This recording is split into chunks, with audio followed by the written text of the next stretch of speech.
mambo ya nyumbani mwako, maana muda si mbali, hakika utakufa. Yaliyobomoka inuka na uyajenge. Neno la Bwana laja kwa Hezekia, naye kageuka kutafuta uso wa Bwana, kamwambia, kumbuka nilivyoenda na wewe. Akalia sana sana, naye Bwana akamsikia. Akalia sana sana, naye Bwana akamsikia.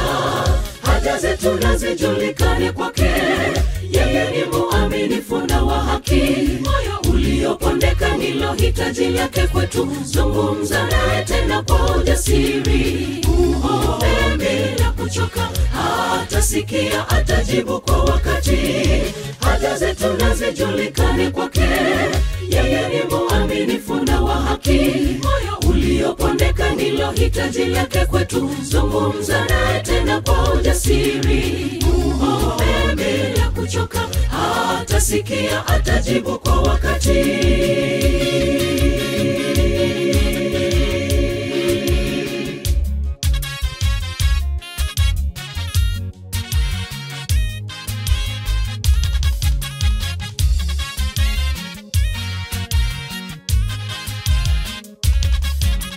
Neno la Bwana laja kwa Hezekia kupitia midomo ya nabii Isaya, ila Hezekia hakumwambia nabii amweleze Bwana tamanio lake.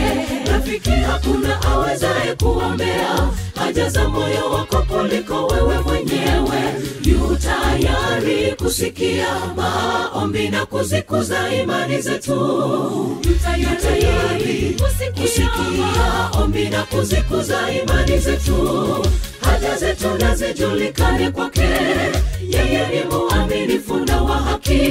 Moyo uliopondeka ndilo hitaji lake kwetu, zungumza naye tena kwa ujasiri. Uombe bila kuchoka, atasikia, atajibu kwa wakati.